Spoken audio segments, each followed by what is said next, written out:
जय हिंद। पेडागोजी 456 में आपका स्वागत है। आज हम लोग ऊष्माक्षेपी और ऊष्माशोषी अभिक्रिया को पढ़ने वाले हैं। पिछले क्लास में हम लोग संयोजन अभिक्रिया और वियोजन अभिक्रिया को पढ़े थे। अगर आप उस वीडियो को नहीं देखे हैं तो वीडियो का लिंक डिस्क्रिप्शन में दिया हुआ है, आप वहां से जाकर के उस वीडियो को देख सकते हैं।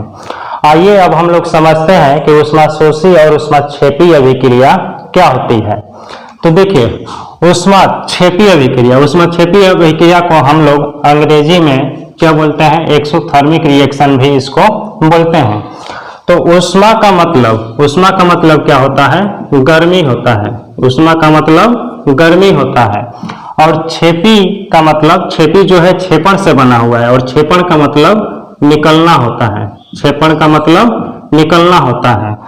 तो जब कभी भी किसी भी अभिक्रिया के होने के दौरान, कभी भी किसी भी अभिक्रिया के होने के दौरान ऊर्जा निकले, ऊष्मा निकले, तो हम कहेंगे कि वहां पे जो अभिक्रिया हो रही है वो अभिक्रिया कैसी है, तो वो अभिक्रिया ऊष्माक्षेपी अभिक्रिया है।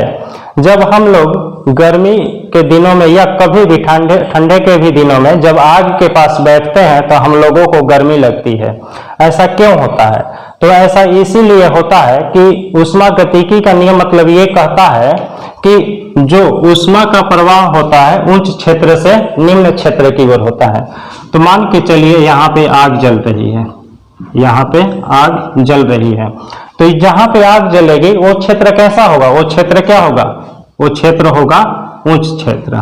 जहां पे आग जलेगी वो क्षेत्र क्या होगा, वो उच्च क्षेत्र होगा। और यहाँ से थोड़ा दूर पे हम लोग बैठे हैं, तो यहाँ पे अगर कोई मानव है या कोई भी प्राणी है, अगर यहाँ पे कोई है, तो ये जो क्षेत्र होगा, ये क्षेत्र क्या होगा, निम्न क्षेत्र होगा। ये क्षेत्र कैसा होगा, ये क्षेत्र निम्न होगा।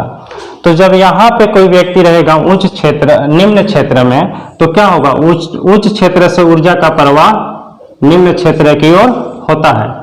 ये जो डायरेक्शन है ऊष्मा के लिए है कि ऊष्मा का प्रवाह उच्च क्षेत्र से निम्न क्षेत्र की ओर होता है। ये ऊष्मागतिकी का नियम कहता है। तो जब हम लोग आग के पास में बैठे हैं तो हम लोगों को गर्मी लगती है, तो हम लोग कह सकते हैं कि मतलब आग में जो रिएक्शन हो रहा है, आग को जलने के लिए जो अभिक्रिया हो रहा है, वो अभिक्रिया क्या है, तो वो अभिक्रिया ऊष्माक्षेपी अभिक्रिया है। जैसे आइए समझते हैं इसको। मान लेते हैं ये कार्बन है, कार्बन आप इसको इस तरह से समझ लीजिए कि ये यहाँ पे लकड़ी, कोयला, कुछ भी है, लकड़ी, कोयला, इस सब में कार्बन का मात्रा होता है। तब जब इनको हम लोग ऑक्सीजन की उपस्थिति में जलाते हैं तो हमें क्या मिलता है, कार्बन डाइऑक्साइड गैस मिलता है, CO2 गैस मुक्त होता है, और यहाँ पे हमें ऊष्मा की भी प्राप्ति होती है। ऊष्मा की प्राप्ति का मतलब आग जहाँ पे जलता है वहां पे बैठेंगे तो हमें गर्मी लगता है, मतलब ऊष्मा वहां पे हमें प्राप्त हो रहा है। और साथ साथ हमें क्या मिलता है, साथ साथ हमें प्रकाश भी मिलता है।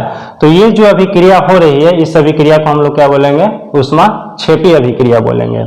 लेकिन जो ऊष्माशोषी अभिक्रिया होता है, ऊष्माशोषी अभिक्रिया जो होता है, ऊष्माक्षेपी का एकदम विपरीत होता है।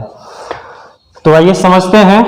ऊष्मा का मतलब क्या हो गया, ऊष्मा का मतलब तो पता ही है कि ऊष्मा का मतलब गर्मी होता है, और शोषी का मतलब एक तरह से शोषण, या इसको जरूरत समझ लीजिए, इसको जरूरत समझ लीजिए।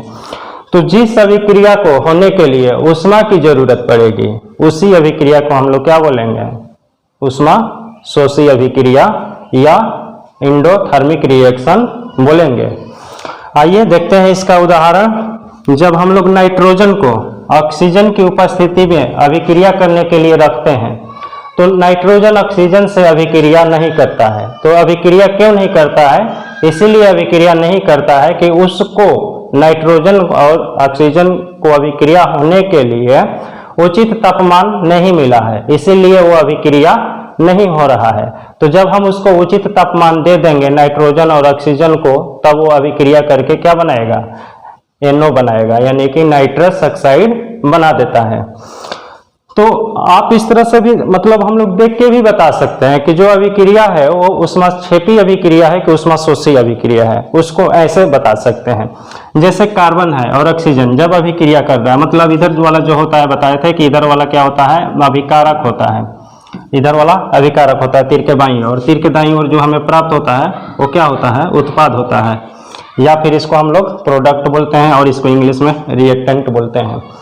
तो जब उत्पाद के साइड में हम लोग ऊष्मा लिख देते हैं तो यहाँ से ये स्पष्ट हो जाता है, उत्पाद के साइड में ऊष्मा लिख देने से ये स्पष्ट हो जा रहा है कि इस अभिक्रिया के होने के दौरान ये जो अभिक्रिया कार्बन और ऑक्सीजन के बीच में जो अभिक्रिया हो रही है, इस अभिक्रिया के होने के दौरान ऊष्मा निकल रही है, तो हम बोल देंगे कि मतलब वहाँ पे ऊष्मा क्षेपी अभिक्रिया हो रही है।